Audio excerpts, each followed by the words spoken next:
Anak muda yang dikasih Tuhan, bagaimana kabar kalian hari ini? Pasti luar biasa ya. Haleluya, hari ini kita boleh kembali bersama-sama bertemu. Meskipun hari ini keadaan masih belum baik, tapi kita masih bisa bertemu lewat live streaming.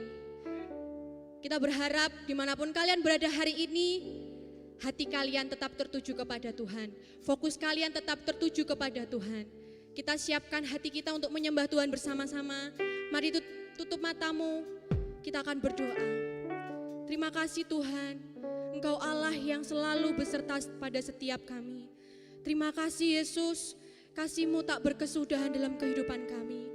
Sore hari ini Tuhan, kami datang kepadamu, membawa hidup kami, membawa hati kami untuk menyembah Engkau ya Bapa. Berkati setiap kami Tuhan yang mengikuti ibadah pada sore hari ini. Kami percaya hadirat-Mu Tuhan turun atas setiap kami yang rindu akan Engkau, yang haus akan Engkau, yang benar-benar merindukan kehadiran-Mu Tuhan. Karena kami tahu dimanapun kami berada, Engkau selalu beserta dengan kami. Dalam keadaan tergelap pun Tuhan, Engkau ada bersama setiap kami. Terima kasih Tuhan, kasih-Mu sungguh luar biasa. Kasih-Mu sungguh hebat di dalam kehidupan kami. Terima kasih Yesus, terima kasih. Kami bersyukur dan kami percaya Tuhan, setiap kami mendapat kekuatan yang baru di dalam Engkau. Di dalam nama Tuhan Yesus, kami bersyukur dan berdoa. Haleluya. Amin.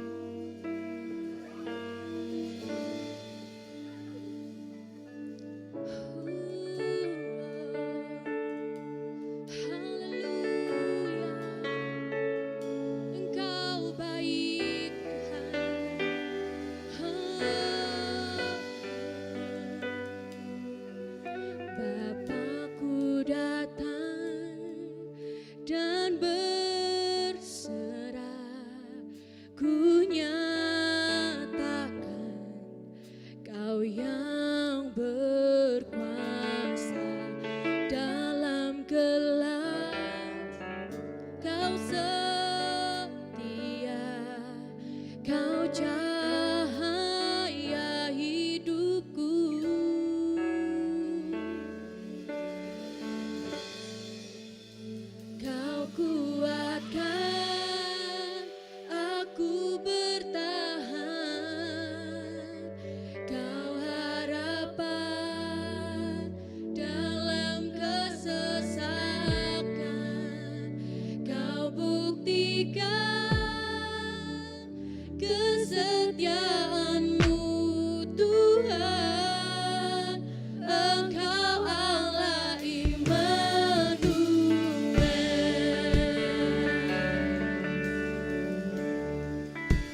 Immanuel,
Jiwa kami rindu dan haus akan Engkau.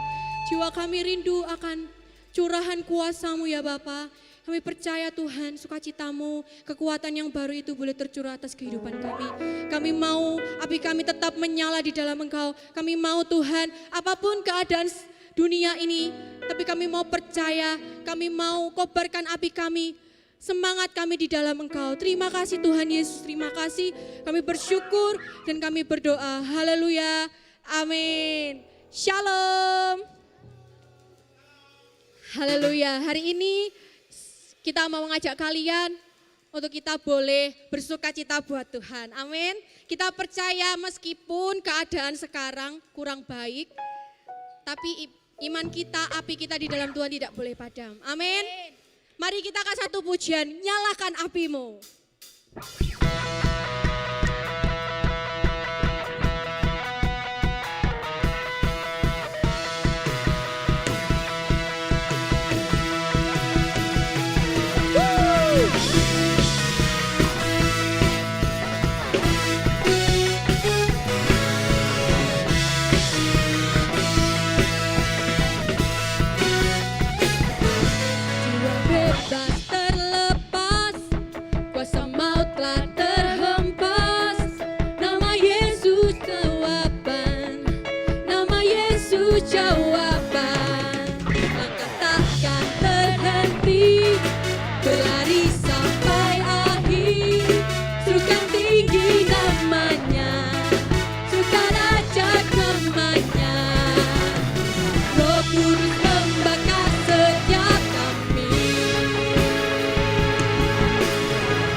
Mari kita siapkan hati kita.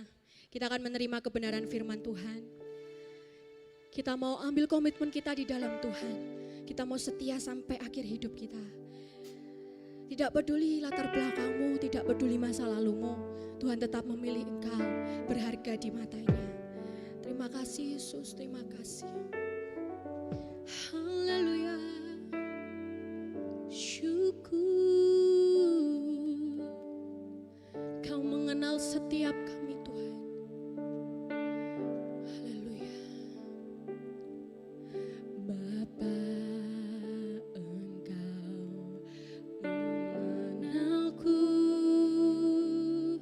lebih dari siapapun.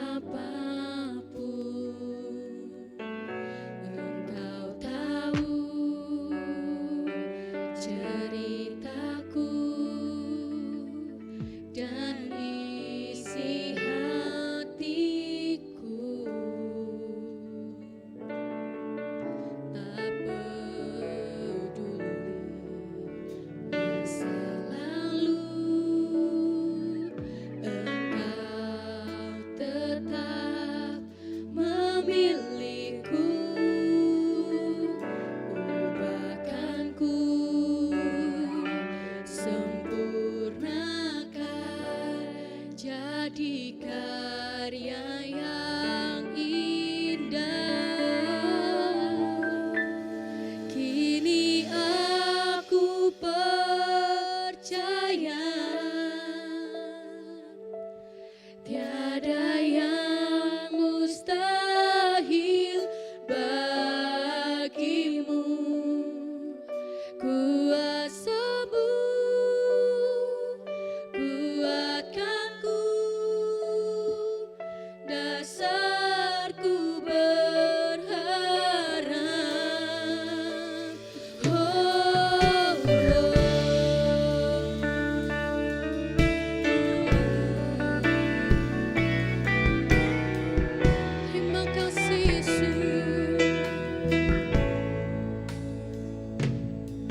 Bapa, kami sungguh bersyukur kalau Tuhan masih mengizinkan kami pada sore hari ini, kami semua anak-anak muda, kami boleh kembali datang beribadah.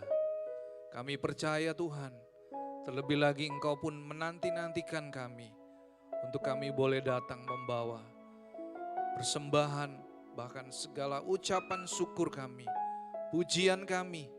Biarlah pada sore hari ini Tuhan, Engkau senang dan Engkau mau menerima semuanya dari setiap hati dan mulut kami. Biarlah Tuhan, pujian ini bukan sekedar hanya di bibir kami, tetapi kami rindu Tuhan, pujian penyembahan kami itu senantiasa keluar dari dalam hati kami yang paling dalam. Karena kami mengasihi Engkau Tuhan. Terima kasih Bapa. Biarlah Engkau terus yang beracara di tengah-tengah kami, mengurapi hamba-Mu. Biarlah Tuhan pengurapan daripada Allah Roh Kudus turun bagi setiap kami. Juga kami yang mendengarkan firman-Mu, biarlah kami boleh hidup dalam seluruh kebenaran firman-Mu. Sehingga hidup kami berubah dan kami boleh menjadi selaras dengan Kristus. Terpujilah nama-Mu Tuhan. Kami sambut kebenaran firman-Mu pada sore hari ini hanya dalam satu nama, dalam nama Tuhan Yesus Kristus. Yang siap untuk menerima berkat firman Tuhan, mari kita katakan amin. Terima kasih buat tim PAW. Shalom semuanya. Salam anak muda. Tetap kuat, amin. Ya, saudara yang terkasih, hari ini saya akan membawakan firman Tuhan dengan tema anak muda yang kuat di dalam Tuhan. Ya, saya langsung aja saudara, kita mari buka dari Lukas pasal yang kedua.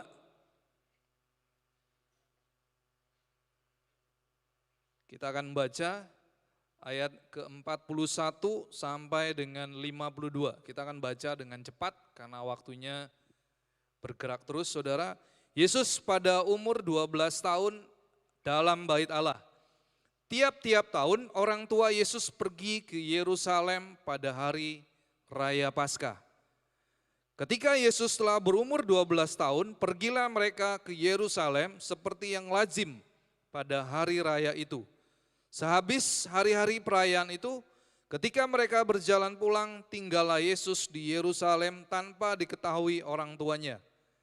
Karena mereka menyangka bahwa ia ada di antara orang-orang seperjalanan mereka, berjalanlah mereka sehari perjalanan jauhnya, lalu mencari dia di antara kaum keluarga dan kenalan mereka. Karena mereka tidak menemukan dia, kembalilah mereka ke Yerusalem sambil terus mencari dia. Sesudah 3 hari mereka menemukan Yesus dalam bait Allah. Yesus sedang duduk di tengah-tengah alim ulama sambil mendengarkan mereka dan mengajukan pertanyaan-pertanyaan kepada mereka. Dan semua orang yang mendengar dia sangat heran akan kecerdasannya dan segala jawab yang diberikannya. Dan ketika orang tuanya melihat dia, tercenganglah mereka, lalu kata ibunya kepadanya, "Nak, mengapakah engkau berbuat demikian terhadap kami? Bapakmu dan aku dengan cemas mencari engkau." Jawab Yesus kepada mereka, "Mengapa kamu mencari aku? Tidakkah kamu tahu bahwa aku harus berada dalam rumah Bapakku?" Tetapi mereka tidak mengerti apa yang dikatakannya kepada mereka. Lalu Yesus pulang bersama-sama mereka ke Nazaret dan ia tetap hidup dalam asuhan mereka. Dan ibunya menyimpan semua perkara itu di dalam hatinya. Ayat 52 dari Lukas pasal yang kedua. Saya akan baca dengan perlahan-lahan dengan suara yang lebih keras. Dan Yesus makin bertambah besar dan bertambah hikmatnya dan besarnya, dan makin dikasihi oleh Allah dan manusia. Puji nama Tuhan. Saudara yang terkasih, pada sore hari ini saya mau mengajak saudara kita melihat di luar sana ya. Kalau saudara pernah melihat ada sebuah bangunan, baik itu gedung ataupun rumah, saudara pasti berpikir apa yang paling diinginkan oleh seorang pemilik rumah atau gedung yang sedang dibangun. Pasti yang diinginkan adalah bukan sekedar model, betul ya saudara ya. Tetapi adalah gedung yang kuat saudara. Bahkan kita tahu di negara Jepang itu semua bangunan dibuat dengan konstruksi tahan gempa saudara. Karena apa? Karena kalau saudara bisa bayangkan kalau gedung itu dibangun dengan 100 lantai dan mereka yang ada di lantai 70 terjadi gempa, saudara bisa bayangkan. Semua pasti akan takut saudara. Takut dan heboh dan panik saudara. Itu pasti ya, yang namanya terjadi gempa, pasti semua orang yang ada di dalam gedung itu panik, takut dan pasti yang lebih lagi mereka akan menyelamatkan diri mereka masing-masing. Demikian juga saudara. Saudara kalau anak-anak muda setahun sekali itu biasanya ganti sepatu, betul ya? Saudara anak-anak sekolah terutama ya. Saudara seperti anak saya, Pak sepatunya Stanley sudah mulai jelek ini Pak. Ya. Kemudian saya bilang sama Stanley, ya silakan Dek, kamu pilih sepatu yang mana yang akan kamu pilih. Ya, saudara saya percaya anak saya dia bukan hanya sekedar mencari warnanya yang bagus, yang menarik, tetapi pasti dia juga akan mencari sepatu yang dengan catatan sepatu yang kuat dan tahan lama. Apa sih bedanya kuat dan tahan lama? Ayo saudara. Saudara pasti bingung ya. Saudara, kuat dan tahan lama itu adalah sebuah menggambarkan bahwa kondisi sepatu ini saudara dengan bangga memakainya. Karena apa? Saudara tahu sepatu ini kuat untuk lari, untuk dipakai main bola ya. Dan tahan lama. Tahan lama itu dalam arti apa? Tidak mudah jebol saudara. Kena hujan, kena panas ya. Saya pernah saudara ngelihat teman saya sepatunya tiba-tiba terbuka di depannya saudara, mangap ya. Dan pasti saudara teman saya ini pasti dia malu. Ya, tiba-tiba terbuka karena apa? Lemnya itu mengelupas saudara ya. Nah itu sangat menyedihkan. Nah hari ini saya juga mau bilang kepada setiap anak muda, saudara yang dimanapun Anda berada, saya mau katakan bahwa Tuhan pun ingin agar Anda menjadi anak-anak Kristen muda yang kuat. Amin. Saudara, Tuhan mau supaya saudara memiliki iman yang kokoh. Saudara mempunyai dasar iman yang teguh. Dan terlebih lagi ketika saudara ada menghadapi masalah tantangan dalam kehidupan ini, saudara tidak menjadi pecundang, tetapi saudara menjadi seorang pemenang. Amin. Saudara, firman Tuhan berkata, saudara dan saya adalah lebih daripada pemenang. Amin. Berikan tepuk tangan buat Tuhan Yesus. Saudara, itu adalah janji Tuhan buat saudara dan saya bahwa kita adalah lebih daripada pemenang. Karena kita adalah anak dari seorang pemenang sejati, yaitu Tuhan Yesus. Nah, saudara, saya akan mengajak anak-anak muda, saudara pasti ingat kisahnya Daud dan Simson. Siapa yang tahu tentang Simson? Tahu semua ya saudara ya. Saya rindu saudara kita kembali mengingat kehidupan Simson. Simson ini adalah orang yang kuat. Betul ya? Dia kuat saudara. Bahkan sampai orang Filistin itu geleng-geleng kepala. Sampai pemimpin Filistin dia bilang sama Delilah. Delilah, kamu bujuk itu Simson. Tanya dengan jelas. Bagaimana dia bisa mempunyai kekuatan yang tidak bisa ditandingi. Saudara, pada akhir ceritanya, Simson itu tunduk oleh Delilah. Karena apa saudara? Karena Simson ini tidak tahan menahan hawa nafsu. Demikian juga saudara, Daud itu jatuh di dalam hal perkara seks saudara. Ketika dia melihat seorang gadis yang cantik, yang bernama Batseba, pada waktu itu Daud sedang duduk-duduk, ya, dia sedang santai pada sore hari, dan dia dari jauh melihat ada seorang gadis cantik yang sedang mandi saudara. Dan akhirnya Daud ini jatuh hati. Dan tidak segan-segan saudara, Daud itu mengambil Batseba, jelas-jelas Batseba adalah seorang istri Uria, yaitu pegawai Daud itu sendiri. Dan pada akhirnya Daud ini pun jatuh saudara. Nah saudara, saya mau katakan bahwa di hadapan Tuhan, Simson dan Daud dan begitu banyak tokoh-tokoh di dalam Alkitab, mereka adalah orang-orang yang gagal saudara. Kelihatannya secara fisik mereka kuat, tetapi mereka juga punya kelemahan saudara. Nah saya mau katakan bahwa Simson bukan termaksud ke dalam kategori orang yang kuat di dalam Tuhan. Karena apa? Karena dia jatuh di dalam hawa nafsu. Dia tidak mampu mengatasi hawa nafsu dari dirinya sendiri. Ya.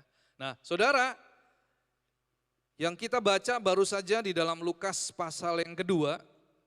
Saudara, Lukas pasal yang kedua ayat 52 di sana dikatakan, dan Yesus makin bertambah besar dan bertambah hikmatnya dan besarnya dan makin dikasihi oleh Allah dan manusia. Saudara, mengapa Yesus bisa semakin bertambah besar dan menjadi kuat? Saudara, ketika saya menyelidiki di dalam Alkitab, saya mendapati bahwa Yesus ini senang ada di dalam bait Allah. Di dalam Lukas pasal yang kedua ayat ke-46, firman Tuhan menulis, sesudah 3 hari mereka menemukan Yesus dalam bait Allah.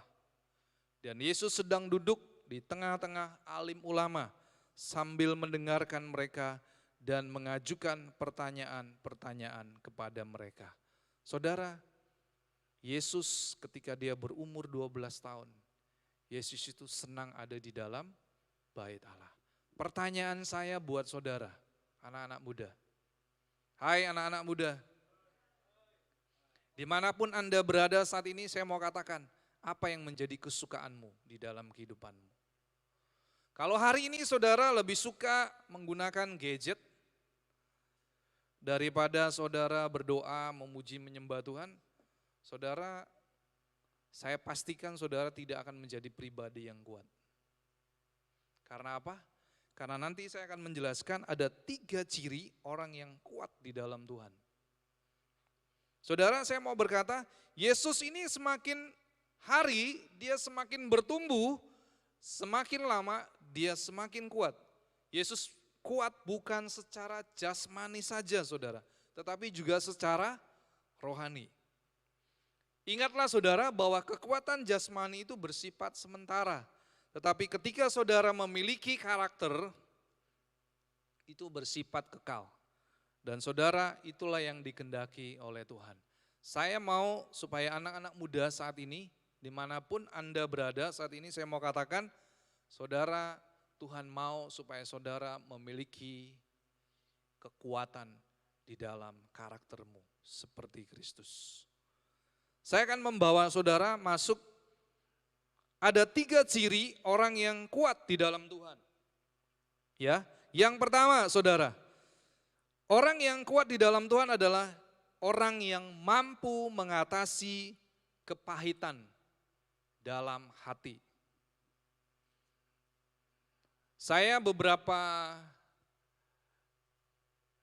minggu, ya, sekitar 2 minggu sampai 3 minggu yang lalu, saya melayani seorang bapak, dan bapak ini ketika dia konseling dengan saya pribadi, dia ini mengalami yang namanya luka hati saudara. Oleh siapa? Oleh istri dan anaknya. Sampai dia akhirnya bingung, dia mau pergi ke gereja mana. Karena dia sudah mulai, kalau saya katakan dia sudah mulai kehilangan arah dalam tujuan hidupnya. Sehingga bapak ini akhirnya ketika dia cerita kepada saya, dia bilang, aduh Pak Henry, saya nggak tahu nih apa yang saya harus lakukan. Apalagi di tengah-tengah kondisi COVID-19 ini. Dia bekerja, ya, dia bekerja sebagai tenaga pemasaran ya saudara, dan ketika masa COVID ini dia sulit untuk memasarkan produk yang biasa dia jual. Saudara, saya bertanya kepada bapak ini, Bapak sudah berapa lama tidak pergi ke gereja? Dia bilang, saya sudah hampir 3 bulan tidak pergi ke gereja. Dan rasanya sulit untuk saya bisa berdoa. Karena apa saudara? Karena di dalam hatinya ini dia merasakan kepahitan di dalam hidupnya. Saudara, saya mau katakan orang yang kuat di dalam Tuhan adalah dia adalah orang yang mampu mengatasi kepahitan dalam hatinya. Saudara pasti nggak seneng ya, apalagi dicela, ya, dijelek-jelekan, ya. Kemudian saudara dikritik, kemudian saudara diejek. Saya yakin dan percaya semua orang pasti nggak mau dan nggak suka, betul ya? Betul saudara? Betul ya, saya percaya saudara. Apalagi saudara ini pasti tahu, saya ini mudah tersinggung om. Itu lebih hati-hati lagi saudara. Saya rindu mulai hari ini saudara tangkap kebenaran firman Tuhan dan saudara mampu mengatasi segala kepahitan yang ada di dalam hatimu. Karena orang yang kuat adalah orang yang mampu mengatasi segala rasa pahit yang dia rasakan di dalam hatinya. Yesus berkata saudara, berbahagialah orang yang tidak menjadi kecewa dan menolak aku. Saudara, itu adalah perkataan Tuhan Yesus. Dan saya rindu, saudara pada sore hari ini, saudara menjadi orang yang tidak menjadi kecewa dan menolak Tuhan. Pada akhirnya ketika saya di akhir konseling dengan Bapak ini, saya bilang sama Bapak ini, Pak, saya nggak bisa membantu Bapak, saya nggak bisa memberikan sesuatu yang lebih, saya cuma hanya bisa mengajak Bapak untuk apa? Mulai datang kembali, berdoa, mencari wajah Tuhan, dan saya rindu Bapak bisa melepaskan pengampunan. Saudara, itu adalah sesuatu yang sangat penting saudara. Karena ketika saudara tidak bisa mengampuni orang yang sering kali menyakiti hati saudara, saudara pasti tidak akan tenang dalam hidupmu. Saudara pasti akan merasa gelisah, saudara pasti akan merasa kecewa. Yang kedua, orang yang kuat di dalam Tuhan adalah orang yang mampu mengatasi kegagalan.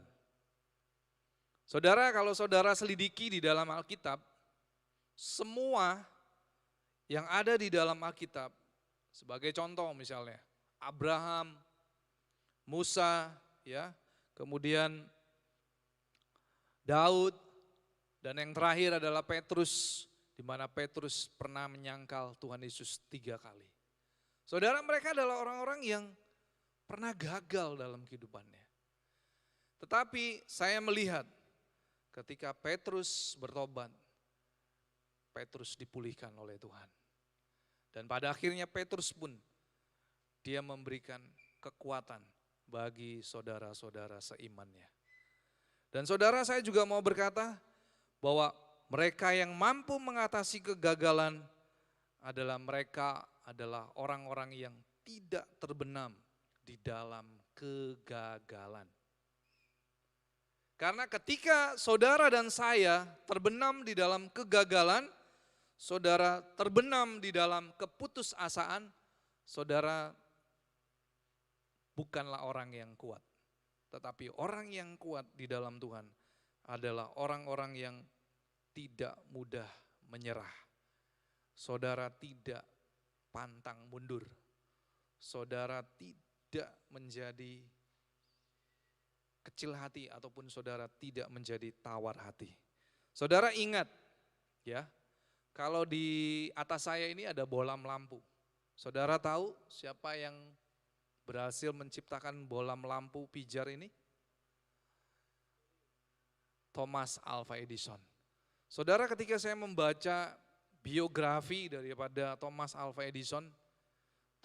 Edison ini dia membuat bohlam lampu pijar ini bukan 1 kali, bukan 100 kali. Tetapi dia melakukannya ribuan kali.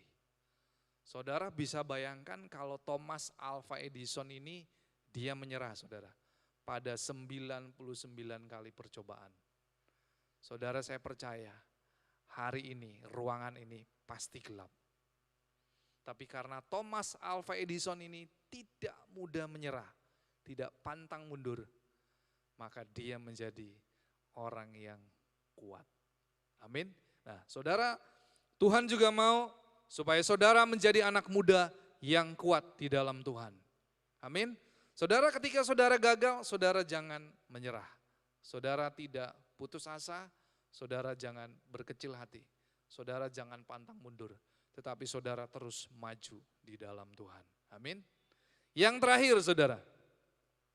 Yang terakhir, ciri-ciri orang yang kuat di dalam Tuhan adalah dia mampu mengatasi keberhasilan. Wow, saudara pasti bingung nih. Apa maksudnya, Om? Saya akan jelaskan. Saudara, di dalam Alkitab, di dalam kitab 2 Tawarik 26 ayat 16, di sana menceritakan ada seorang raja yang bernama Uzia. Saudara, Uzia ini ketika dia masih muda, ia mencari Allah selama hidupnya. Dan pada saat itu, ia dididik, diasuh oleh seorang imam yang bernama Zakaria. Imam Zakaria ini mengajar Uzia supaya takut akan Allah dan rajin mencari Tuhan. Dan Alkitab mencatatnya, saudara, bahwa Tuhan membuat segala usaha yang dilakukan oleh Uzia berhasil. Tetapi saudara, di ayat yang ke-16 di dalam 2 Tawarik 26 ayat 16, di sana dikatakan setelah Uzia menjadi kuat, Uzia menjadi tinggi hati sehingga dia melakukan hal yang merusak. Dan tidak sampai di situ, saudara, berhenti di situ. Firman Tuhan mencatatnya kembali. Uzia ini berpaling dari Tuhan Allah dan dia memasuki bait Tuhan untuk membakar ukupan di atas meja bakaran ukupan. Saudara, kita tahu ya, di dalam Alkitab Perjanjian Lama yang boleh membakar ukupan adalah seorang imam. Seorang raja tidak boleh, saudara. Tetapi saudara lihat, Uzia ini ketika dia menjadi pribadi yang kuat, ia menjadi sombong. Bahkan dia merusak, saudara. Saudara, saya mau katakan, ketika kelak nanti saudara menjadi anak muda yang kuat dan berhasil, saudara tetap rendah hati. Amin. Saya rindu sore hari ini, saudara anak-anak muda youth, Mahanaim khususnya, saya rindu saudara belajar untuk menjadi anak muda yang rendah hati. Saudara belajar setiap hari. Supaya ketika saudara nanti berhasil, saudara tidak menjadi sombong. Tetapi saudara tetap berkata di dalam hatimu bahwa semua keberhasilan ini karena pertolongan Tuhan. Oke, saya mau mengajak saudara, kita akan menyanyikan sebuah pujian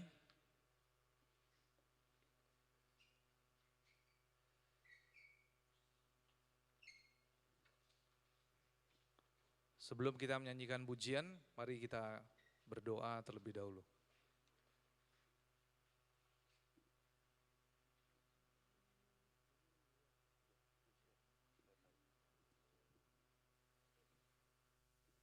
Oke, mari kita berdoa. Terima kasih Tuhan untuk kebenaran firman-Mu yang boleh kami dengar pada sore hari ini.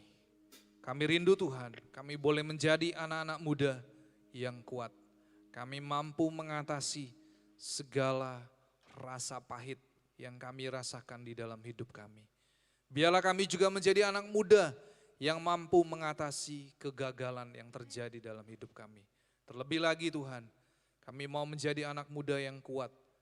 Ketika kami berhasil, biarlah kami tidak menjadi sombong, tetapi kami mau rendah hati di hadapan-Mu. Karena kami tahu Tuhan, kami bukanlah apa-apa dan kami bukanlah siapa-siapa Tuhan.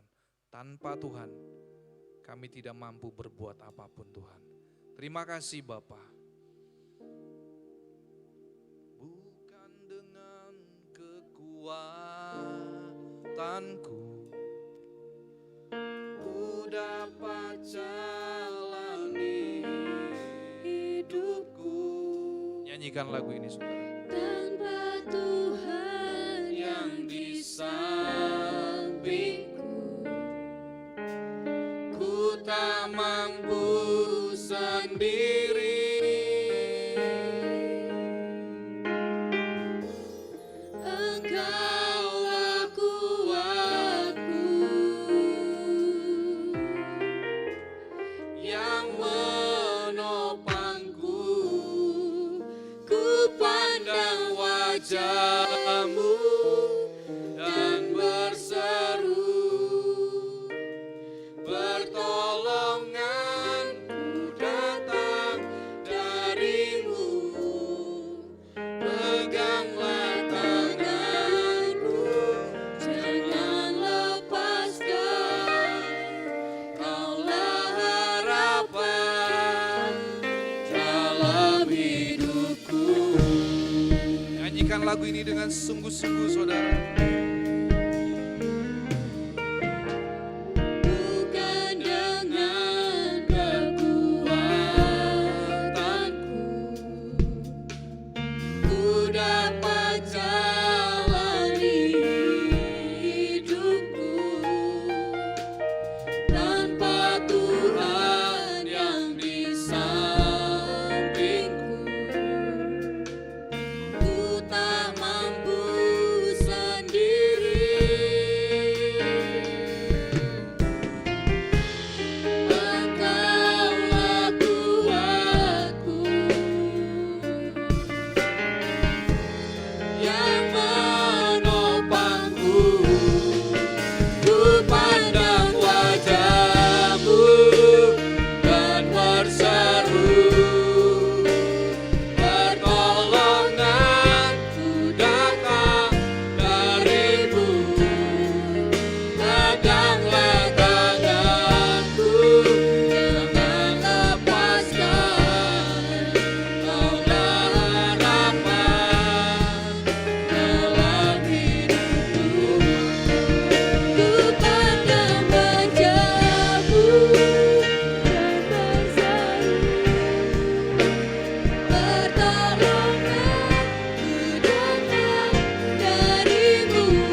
worship leader, singer, pemain musik dapat menyanyikan lagu ini perlahan-lahan.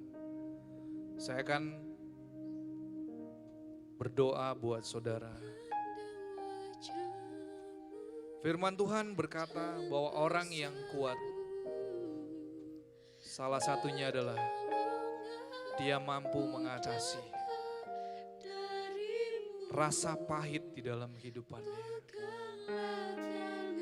Saudara harus jujur saat ini di hadapan Tuhan. Kalau saudara seringkali merasa kecewa dengan orang tuamu, hari ini saudara lepaskan pengampunan. Saudara, Tuhan mau supaya saudara menjadi pribadi yang kuat. Karena ketika engkau belum lulus, engkau belum mampu mengatasi rasa kepahitan ini, kemanapun saudara akan pergi, iblis akan terus menggocoh saudara. Sehingga saudara akan terus menjadi orang-orang yang gagal. Hari ini saya akan berdoa buat saudara. Saudara yang hari ini tahu, engkau dapat mengangkat tangan. Dimanapun saat ini saudara berada, saudara yang menyaksikan tayangan saat ini, saya akan berdoa buat saudara.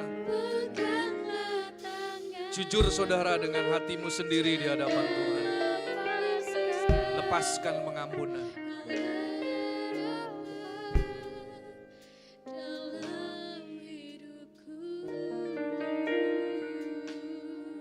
Biarkan musik menyanyikan lagu ini. Saya akan berdoa buat saudara. Tuhan Yesus, Engkau melihat saat ini Tuhan, anak-anak-Mu yang terangkat, yang mengangkat tangan dan berkata di dalam hatinya, Tuhan, berikan kami kemampuan untuk kami mau mengampuni Tuhan, orang-orang yang sering kali menyakiti hati kami. Baik itu orang tua kami, sahabat kami, bahkan rekan sekerja kami, bahkan rekan sepelayanan kami. Tuhan, kami mau mengampuni mereka, karena kami mengasihi Engkau. Allah Roh Kudus, berikan kekuatan buat setiap anak-anak-Mu saat ini, supaya kami dapat mengampuni mereka yang sering kali menyakiti hati kami. Kami percaya, kami mampu, karena kami diberikan kekuatan oleh Allah Roh Kudus. Terima kasih Tuhan, kami mengucap syukur. Hari ini kami percaya Tuhan sudah memulihkan hati hidup kami. Terima kasih Tuhan.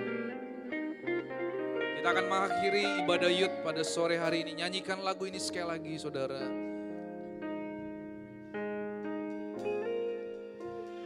Pandang wajah-Mu dan berseru, pertolonganku datang dari-Mu. Peganglah tanganku, jangan lepaskan.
Terima kasih Tuhan, kami mengucap syukur Kalau sore hari ini kami semua anak-anak muda boleh beribadah.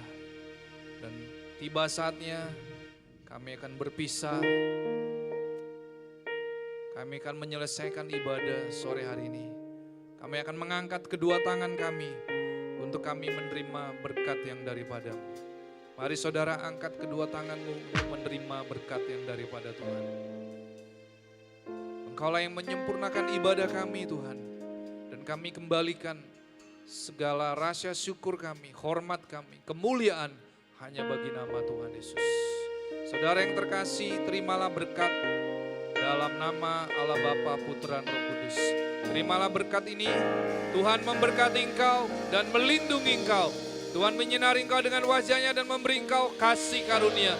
Tuhan menghadapkan wajahnya kepadamu dan memberi engkau damai sejahtera. Pulanglah dan terimalah berkat ini dalam nama Allah Bapa, Putra, dan Roh Kudus, yaitu di dalam satu nama, dalam nama Tuhan Yesus Kristus. Yang sudah menerima berkat Tuhan, mari kita katakan amin. Tuhan Yesus memberkati.